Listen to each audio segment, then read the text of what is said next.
Hi guys, welcome back to our channel. It's Yvonne from Ginger Chick Rehab. If you're new here, this is something I do with my husband Chris. So we take thrift store found items and we repurpose them, make them over here on our channel, and we share the process and the vision with you all of what we do to these items. So in today's video, I am working through my stash of items that I have been finding. That's my goal for the end of the year. Not that I'm not picking up new items, but I've had quite a stash going on. So in today's video, wooden bowls. That, I don't know, do you guys find dough bowls? Do you find big bowls, little bowls, bowls with feet? I just can't pass them up. Anything that you can use in your home decor, I just can envision of making it over when I find it in the thrift store. So in today's video, that is what I'm sharing with you, my vision for bowls. So if you're somebody that makes items over to resell or just for your own home, when you're out thrifting, could you pass these cute, look at these cute little feet on these wooden bowls? And that, oh my gosh,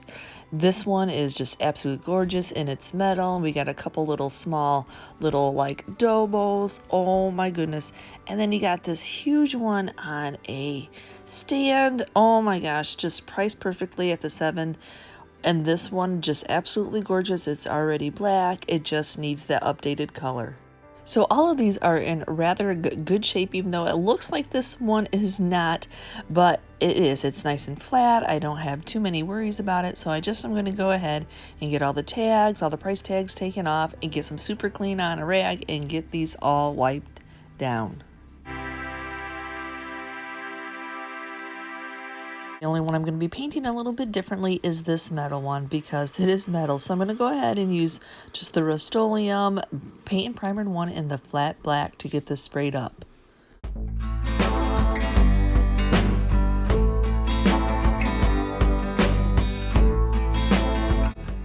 For the other ones that are wood, I'm going to be using my Graco TrueCoat 360 as handheld sprayer, but I'm going to be using the ready-to-use black onyx flat right off the shelf paint from Walmart, and that does not stick probably as well on metal as it does on the wood items that I'm going to be spraying. And if you are new to our channel and you have not seen us put these on a piece of wood and a turntable to get a 360 of a spray, oh, this is a time and lifesaver.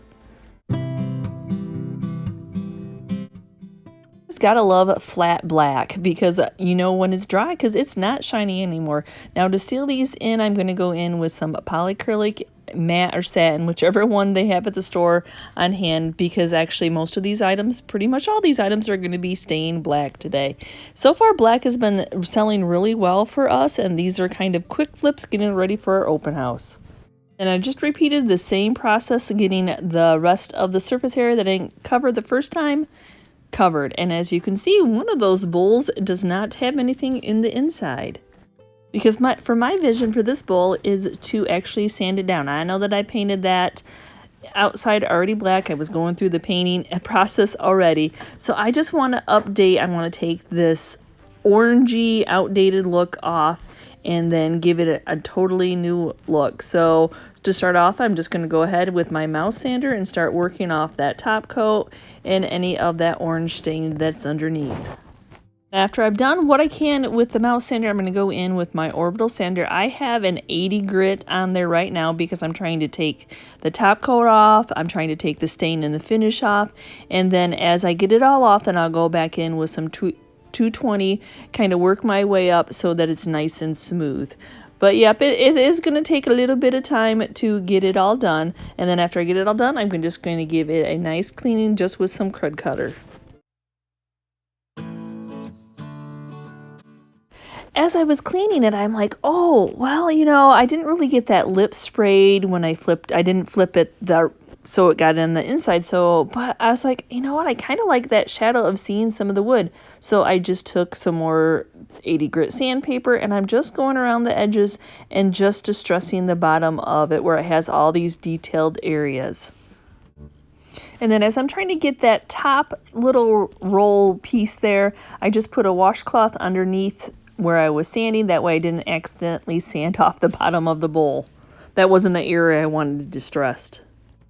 After I made sure that that crud cutter had enough time to dry, now I'm ready to restain it. I like this look. I don't know about what you all think, but I just love popping those details of the bottom of this bowl. So I'm just going to go in with my Waverly waxed watered down mixture, and my Waverly wax is a small pickle jar with a 1/4 cup of Waverly antiquing wax and a spoonful of ink. So I've kind of got a little more of a barnwood aged effect. And then this is watered down. The wood is going to be really dry.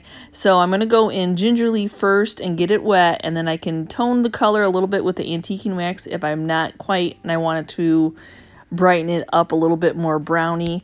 But I definitely I just love updating that outdated red tone into something new.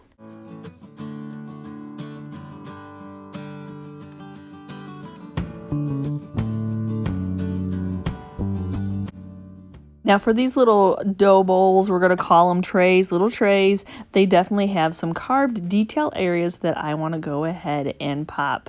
And I know some of the red and some of the other color underneath will probably pop through, but that's okay because we're going to tone it all down with Waverly wax anyway.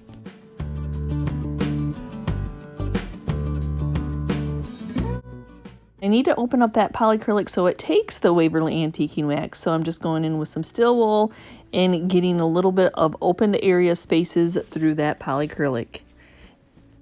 I do always like to share that, yes, I didn't sand off any of these. These are going to be quick flips. So I'm not trying to get rid of the underneath color. I'm just covering it up and making it a color that I want.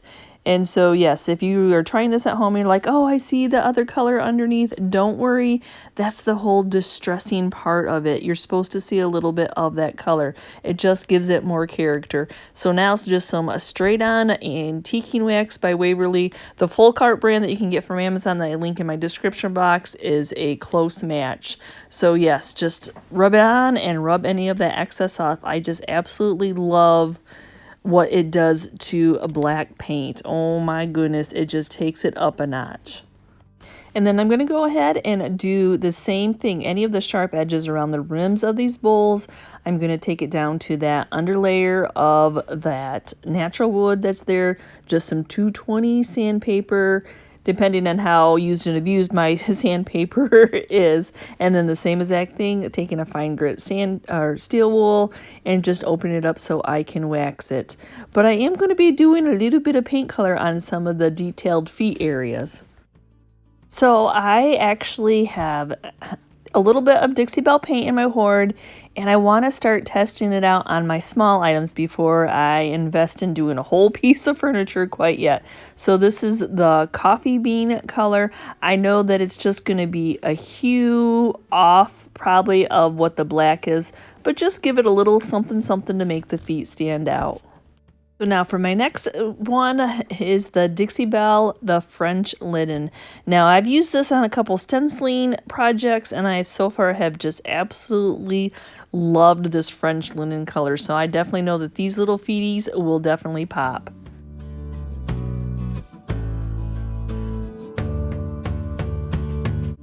Now on this next one, those little spaces were already red, the feet were already red, it was just worn off. So yep, I'm back to that fusion paint that I bought to touch up a dresser that I flipped and sold, and then also a bread box. So there's still a lot of it left, so I'm still testing it out. So yep, I'm going to go in and I forgot to take I got so excited to paint, I forgot to take my gloves off after the antiquing wax. So yep, I'm just going to go ahead with those little dashes that are grooved in there. And because this is painted black, it's going to take me at least 3 coats of the red to really get it to cover and pop the way I want it to. So this is not a true red. This is more of a cranberry color, which is cranberry, but I definitely love that tone of red.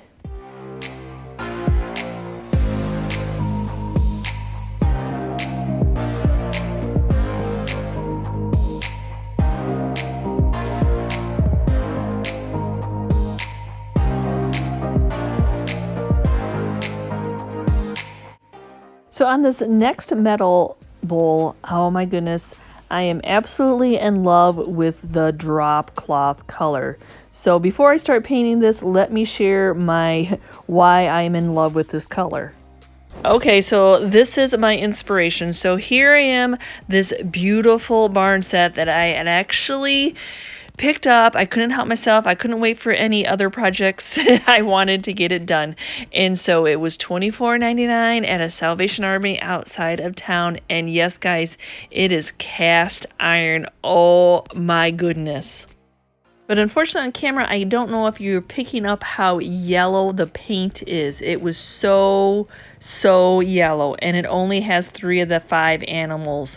So I Google lensed it. This is what I came up with. The original set was not supposed to be painted, so whoever had this had already painted it. And it's not worth as much without all 5 of the animals, but I am happy with the little set that I am keeping for myself. So since it is metal, I'm going to give it that same process of painting the underneath of black and getting this all sealed in.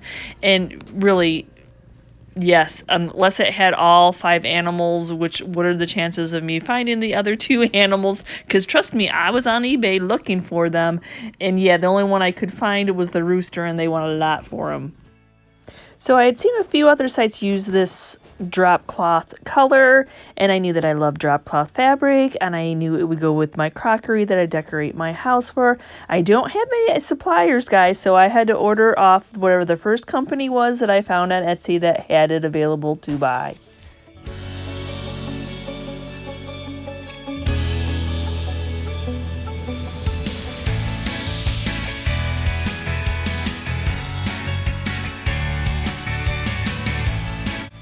Even though I didn't get video of water distressing it after I put the second coat on, I let it dry. I just took a wet rag and I was able to water distress it. I don't really know much about Dixie Belle paint, but I absolutely love how it turned out. I never really thought that I was a cream fan, but oh my goodness, there's just something. There's not too much yellow in it like it was before the original piece was painted. But yes, you're probably going to be seeing a lot of pieces get done in this color, especially if it distresses metal this beautifully.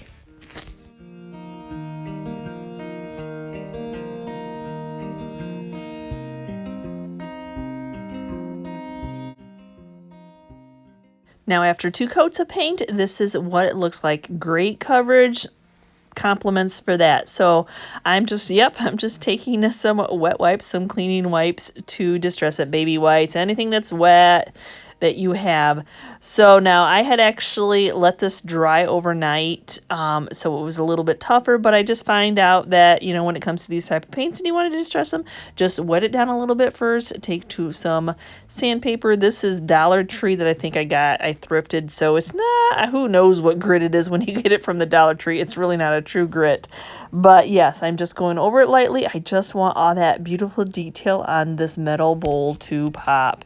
And then after I sand it a little bit, I'll just wet down some more of the paint and then just do the same thing of taking that sandpaper over it.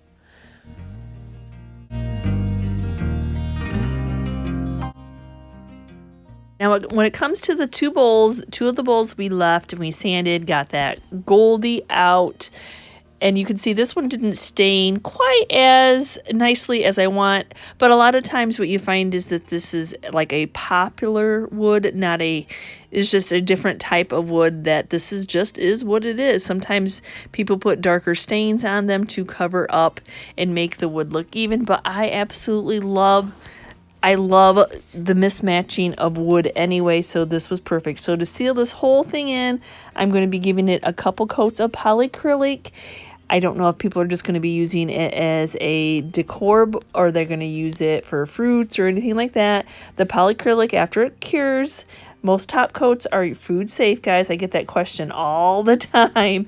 So yes, after my second coat of polycrylic, I go in with some steel wool, making sure that everything is nice and smooth. And I put 1 more coat on there and then a little bit of steel wool just to make sure that it's soft to the touch. Now to finish up those other bowls that I had painted the detailed areas and the little feet on, now I can go in after that paint has dried and do the antiquing wax on them. As I'm working on this one that has the French linen color on it, ooh, I like what the antiquing wax is doing to that French linen.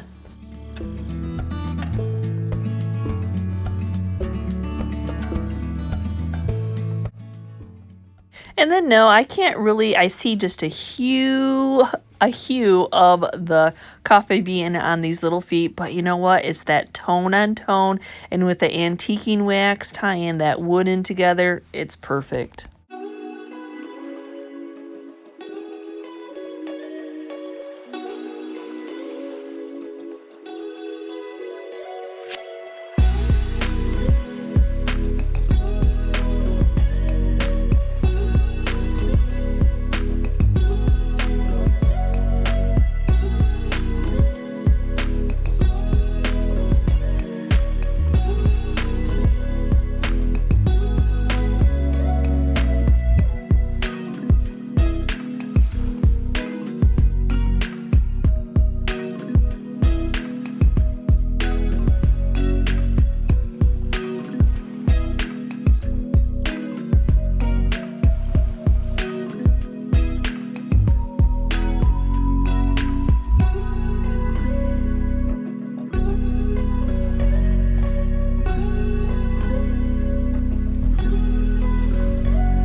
Okay, so yes, yeah, what do y'all think about wooden bowls? Yes, I see them in the thrift store. Yeah, I just can't help but making them over. I can envision them, making them look pretty, fitting them into today's decor, and then sometimes just taking that orangey stain off of them and just restaining a couple of them. Oh my gosh, those have always really sold for me. And anytime I find ones with little feet, yes. Oh my gosh. So I hope I have inspired you in any way to look at thrift store finds in a new way, and let me know if you're going to go out in the thrift store looking for some wooden bowls to make over. So thanks for watching today's video, guys. Don't forget to give me a quick comment of what your favorite was and a thumbs up if you like this kind of content. So if you're new and checking out our channel for the first time and you liked what you saw, please hit that subscription button along with the notification bell so you can see when we've uploaded a new video, and we will see you next time, guys, and you can see what we're up to. Bye.